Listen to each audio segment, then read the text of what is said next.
I'm Lisa Smith, and this is Focus on Business. If you're thinking that family business is all mom and pop shops, think again. In Western economies, family businesses represent 95% of all businesses and 65% of all employment. U.S. family businesses make up 49% of the U.S. gross domestic product, and surprisingly, 25% of public companies have family control over the majority of shares.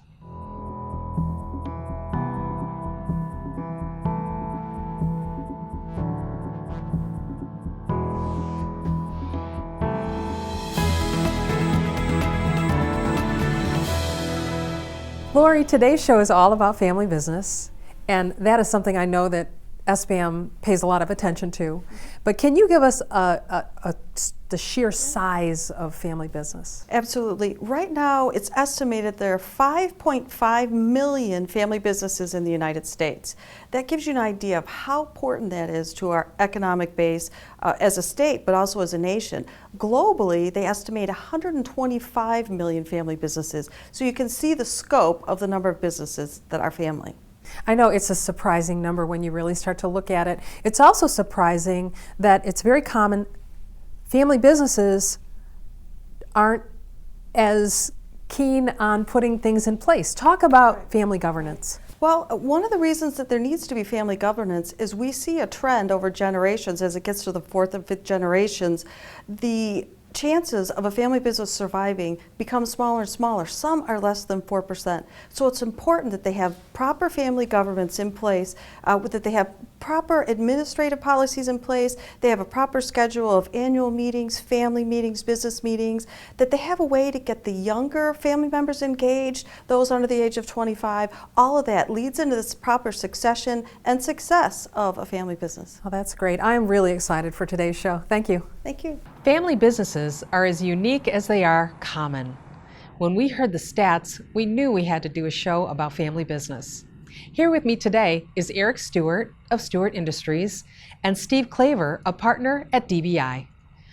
It's really good to have you guys here. Thank you, Lisa. Yeah, glad to be here. Can you just tell us about your businesses? Yeah, sure, I'll start. Well, as you said, my name is Erick Stewart. I hail from Stewart Industries. I have the honor of being president of the company. We're 20 years young and located in Battle Creek, Michigan, the cereal city. And our primary course of business is a subassembly company. Basically, we take part A and part B and make part C for customers, and it saves them money, time, efficiencies, and inventory control.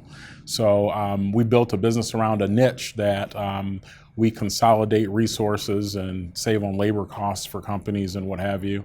And we're primarily automotive. We were birthed in automotive, but now we service aerospace, the medical industry, and others. So we're proud to be here, and we're proud to employ about 70 people in a 60,000 square foot building in Battle Creek, right along the I-94 corridor. And I'm Steve Klaver from DBI, right here in Lansing. And we sell furniture, office furniture, and office products. Been in business for 32 years, and I've been part of the family since '87, owned the business since 2001. My partner and I bought it back in 2001, and we have kids in the business, so that makes it fun. So you and your partner are not family, it's having your son's in the business. Right, he has 2 sons in the business, and I have 1. Oh, gotcha. Okay, so that's a very interesting dynamic. What about your family? What's the family makeup? Yes, my family makeup is my dad and I. My dad, back when I was in college, had a dream of, my dad's always been an entrepreneur and had a dream of being in business with his son. And, you know, I had a good job and we wrote a business plan together and away it went. And a lot of blessings and a lot of luck. My dad and I are kind of co-owners in that piece, and it's fabulous. Now he's retired and I run the day-to-day operations, but he serves as the chairman on our board of directors and things of that nature. So, you know, he may not be there present on a day-to-day, but as long as there's a phone on my hip, he's there asking questions about what's happening, where we are, and what's next. So it's an interesting dynamic. So I don't happen to have family members in my business. How does it differ having a family business? And maybe you don't know if you've always had a family business, maybe you just, that's all you know. But how can you say, if you know, what differs from a traditional business or versus a non-family business? I don't even know if that's traditional, hearing the numbers and how prevalent it is. I think that one thing, I relate it back. I coached a lot of little kids sports when my boys were growing up. And I always wanted my boys to be better than the kid that they were playing in front of. If they were equal, then the kid played in front of them. And I think in the office, we have 91 employees, and you want to make sure your kids are towing the line, because of course it's always the boss's kid, he's getting this, he's getting that. So I always want, my kid, and I know my partner wants his kids to definitely toe the line and make sure they're doing the right thing. I would say from my perspective, with it being a father-son type piece, in a traditional business, there's not that personal side. Everybody has a role, and it's very distinct usually. And there's no blurred lines between the roles in a good traditional business. I would say in a family-owned business, there's blurred lines sometimes. One thing I can think of is my dad stopped me and said, in board meetings, call me Dad. I'm like, you're Joe. And that was a big argument. And, if you're not careful, your business discussions can transcend into a Thanksgiving meal. And, so it's a different dynamic because it comes from a personal nature.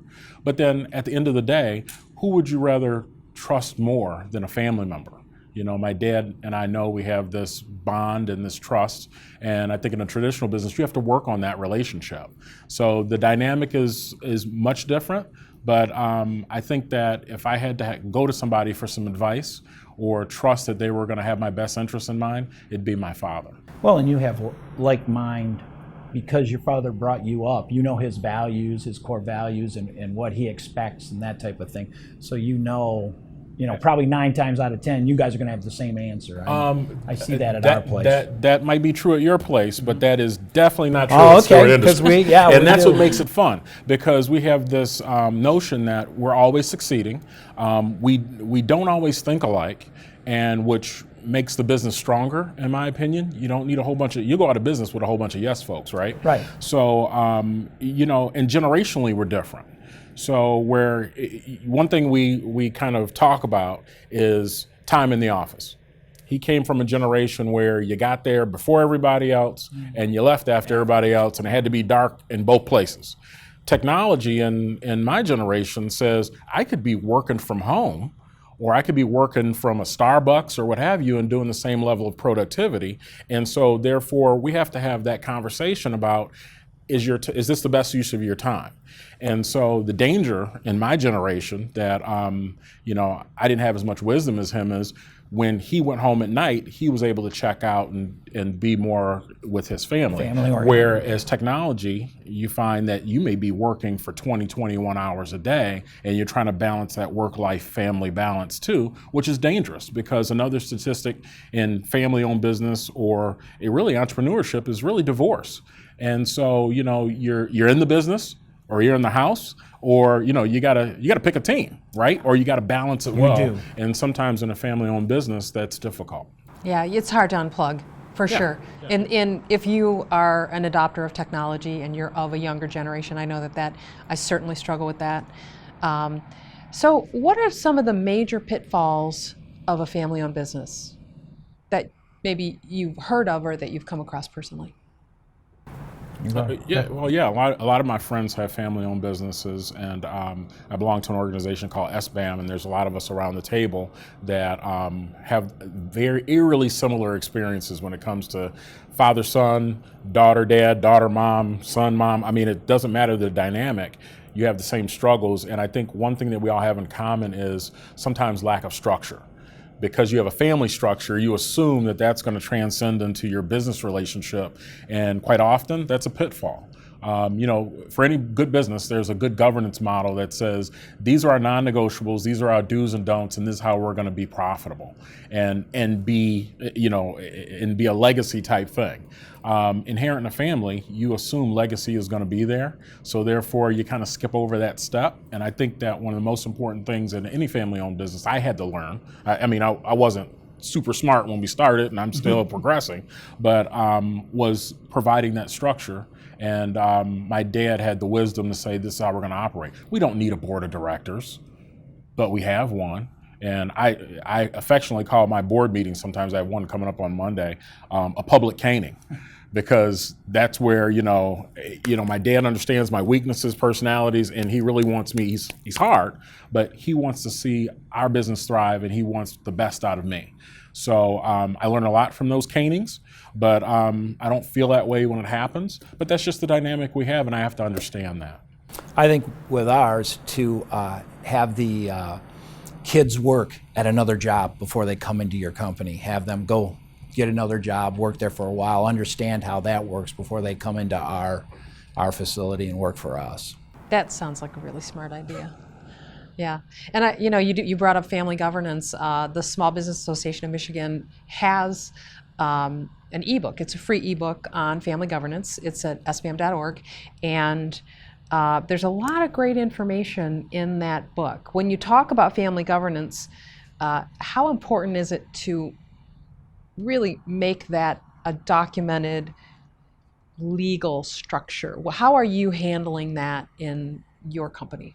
I think you're right. It is very, very important, and we do have a buy-sell agreement. A lot of people don't think tomorrow's going to come, and guess what? Tomorrow does come. And you want to have all your, your ducks in a row before that day comes. Whether it could be a death, it could be sickness, you want to get out, or you've just hit the wall with it. And so you want to have definitely stuff ready to go in case something happens. Absolutely. And tell me that resource again, because that was new to me, because there's not too many resources for family-owned businesses, right? Yeah, it's interesting. The reason that came about is I'd invited the vice president of membership from SPAM to a lunch with me. Just happened to be about family business. We were floored at the numbers, how strong family business was in the economy. 95% of all Western companies are family-run businesses. And some of these are major, huge public companies. It's quite pervasive. And even businesses that don't start as family businesses become family businesses because people have kids and they want that business to go on, right? So that really was the reason that this topic came up, and it became, the focus of some really interesting research and information on the website. Yeah, I think that's huge because, like I said, I have a bunch of friends that have family-owned businesses, and another commonality we have is there are no resources. You kind of figure it out as you go, and sometimes that could be perilous.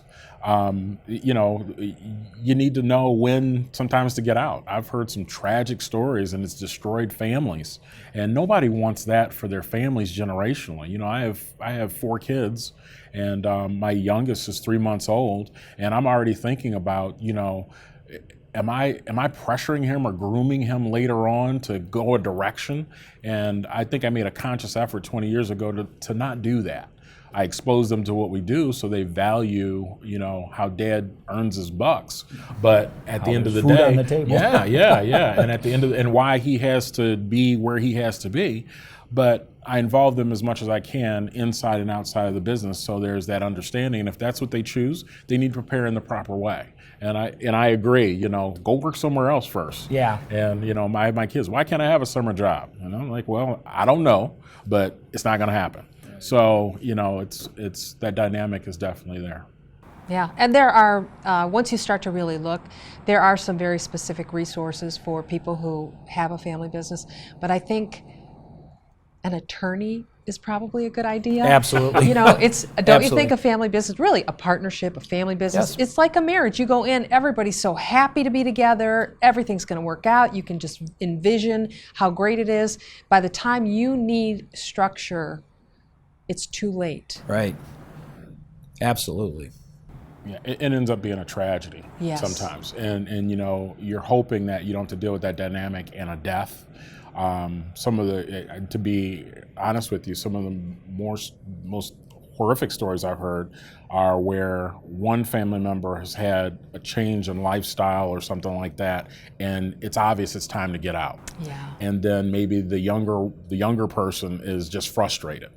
and there's no transition plan or anything like that. And like I said, it ends up destroying a relationship. And maybe even destroying the business. Yeah. And well, that's what's next. Yeah. You know, because if it was predicated on the relationship, then those things are inevitably linked. So that brings me into, I'm going to read this to you guys. Survival rates of family businesses.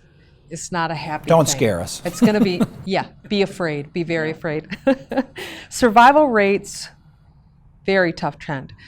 Survival of second generation businesses, 33%. Third generation, 12%. Fourth generation, 4%. Fifth generation, less than 2%. So if you are a family business that's in transition, you should already have that structure in place. What is the most helpful thing that you can tell someone in a family business? I think, handle that structure on the front end. Those statistics are very scary. And, some of those I would, and this is merely my unqualified opinion, have to do with, family dynamics, but it has to do with generationally folks losing interest. And, you look at crafts, for instance, a blacksmith, typically you had generations of that craft that were happening. And I look at some of the skilled trades folks now where, my great-great-grandfather did this and therefore my dad did this and I grew up doing that as well. That's what you know. Yeah, that's what you know. And it was a great living for all of them. And, 5 generations later, you have kids that are like, I'm just going to go get a real job or I'm going to do this and you lose that dynamic. And those statistics, as alarming as they are not surprising as things move along. So you have to prepare for that. And structure is, in my opinion, is one of those ways in which you can prepare for that type of dynamic and an exit strategy and just like an entrance strategy, right? So it's thinking about with the end in mind. It would be interesting on those statistics to know how many of the businesses sold where the third generation sold it, that they didn't go out of business, but they just go back to what you said, where you're tired, you just had Gotta go. it. Yeah. And so it would be interesting to know on those statistics where are the sell points where how many of those business sold or how many went out of business. That would be Yeah, an that's interesting statistic. That would be. Because I've got a lot of friends that have bailed on their grandfather's business, or father's business, just, hey, let's sell this thing and move on. And, to your point, lack of interest in generations. and I think it's, for lack of a better term, they think it's a get-rich-quick scheme, that they're going to get some money out of it, and I hate to say that. Yeah, that's just business. Yeah. It's so much harder than people think. Yeah. And yet, so many of us try it. You were talking about how generations differ. If you look 3 or 4 or 5 generations back, as we come to the country and start a business, these are families who are living together multi-generationally. They're raising kids. You might have 3 generations in one house, all operating a business together. And as modern technology and more affluence has come to America, people, they leave at 18, 20, they're gone, and they never come back to the house. In fact, it's bad now if you come back to the house after college. So there's so many cultural differences today that 5 generations ago just didn't exist. So what's the happy story? What would you say to somebody who's thinking about bringing a family member in? Or maybe it's not happy. No, I think it's great. There's nothing. I get to work about 7:30, and my son shows up about 8. And first thing he does is walk in. Hi, Dad. How was your night? And it makes you feel good. And then the other thing that I think works out for us is that the kids do not work under us. They have a supervisor that takes care of them, and the supervisor knows that they are in total control of our boys, so they're not coming to us and saying, oh, so-and-so, this, that, and the other thing. They, that's your problem with your supervisor. So when they're there, they're not really, under our jurisdiction. So I think that really helps. But it is nice seeing the boys, and you've of course known them their whole life. I've known my partner's sons for most of their whole life, and so they are kind of like my sons, and it's a warm and fuzzy feeling. Yeah, we got to wrap it up a little bit. Yes or no? Do it, don't do it? I'd say definitely do it, and I think some of the things we talked about today were very important. I think that the most important thing out of all of those, I know it's really important for my dad and I, is communication. And for me to really understand where is he going in life based on what he's thinking tomorrow. And for me to help aid him in that, much in the same respect, he's communicating with me to say, where do you want this business to go? Are you still interested in being here? And so that dynamic really helps solve that. Yeah, Absolutely. And I think just keep it real. You got to keep it real. That's families, kids, parents. Hard to do. I sure appreciate you coming here today. Thank you. Thank you.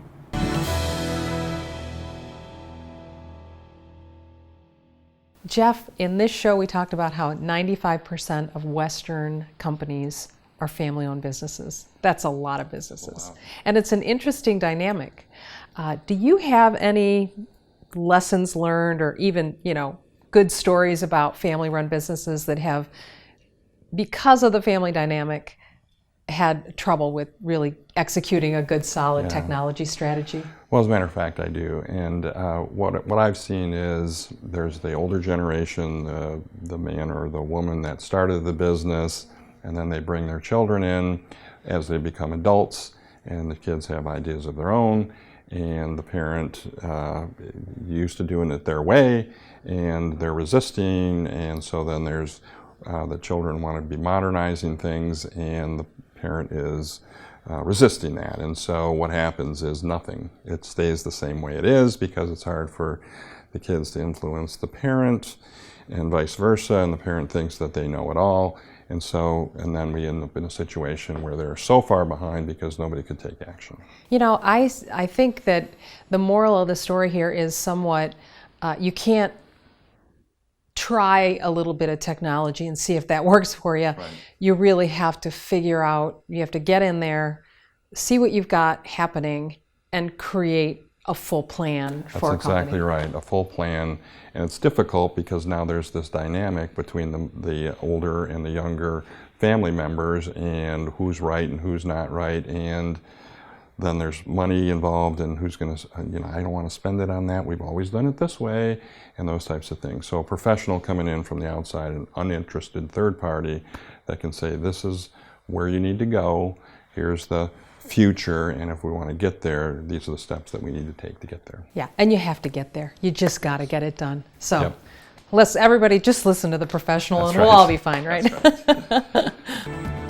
Focus on Tech, brought to you by Providence, making technology easier.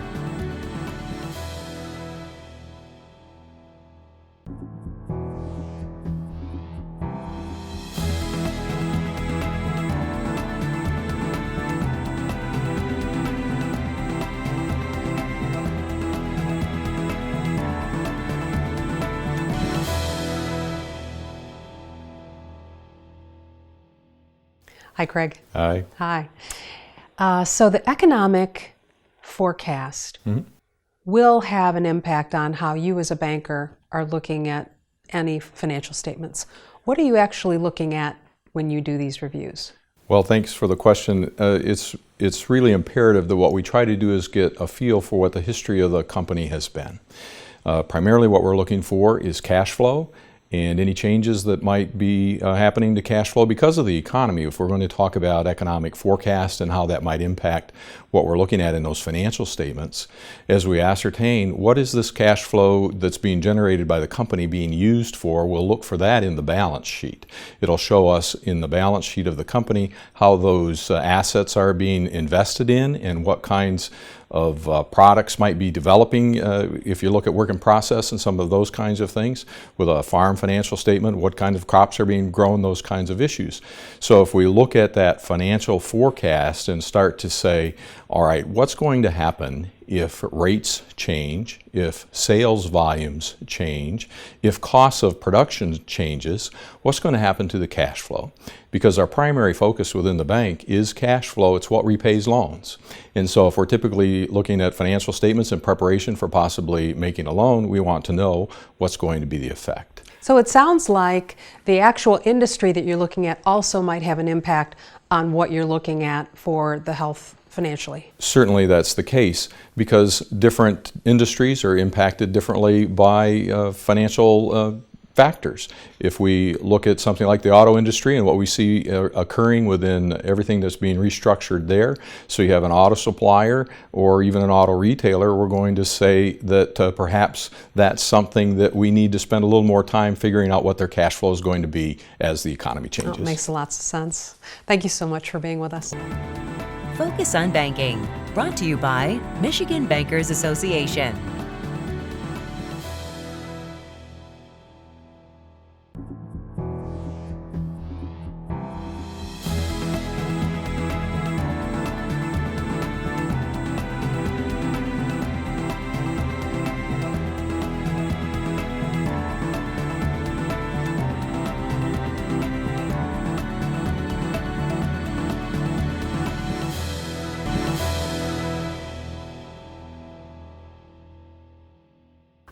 So for family businesses, what advice do you have for protecting those entities for the future? So family businesses are so common these days, and I think the biggest mistake that families make when they're starting a business is that they forget that they're a business first.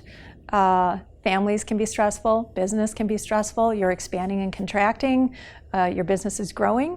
That can all be very stressful, it can get emotional, and the biggest mistake families make is not creating the contracts, the foundational contracts, operating agreements, articles of incorporation, bylaws, stock purchase agreements, all of that kind of stuff, the foundational documents of the company that every other company relies on for their structuring and their future. And when you don't have those in place, when you're trying to grow, or if something bad happens in the business and you need to really step back and make some decisions, it's very hard to do so without those contracts in place. Yeah, and you want those in place before you need them.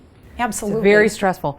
And you can't see around those corners. If there's a catastrophic event of some kind in the industry, or God forbid, an accident or an illness, you should already have some kind of provision. So this is really now succession planning that we're talking about. What's your feedback on succession planning? So one of the primary ways to engage in succession planning for a family business is what's called a buy-sell agreement. Okay, that can be in the operating agreement or it can be outside of it, but really what it does is on a triggering event like somebody is incapacitated or they're passing the business on, the business automatically has a successor who's a family member. And life insurance purchased for all of the owners or directors of the business and officers is also an essential part of that planning. Great. I don't think that you want to do this without an attorney, and I know that you're not saying that, but I'm saying talk to an attorney about that one, and thank you so much. This is important stuff. It is. It is. Focus on Law, brought to you by Policella and Associates, PLLC. There are some very helpful practical resources at sbam.org if you want to know more about our topic today on family business. And thanks for tuning in.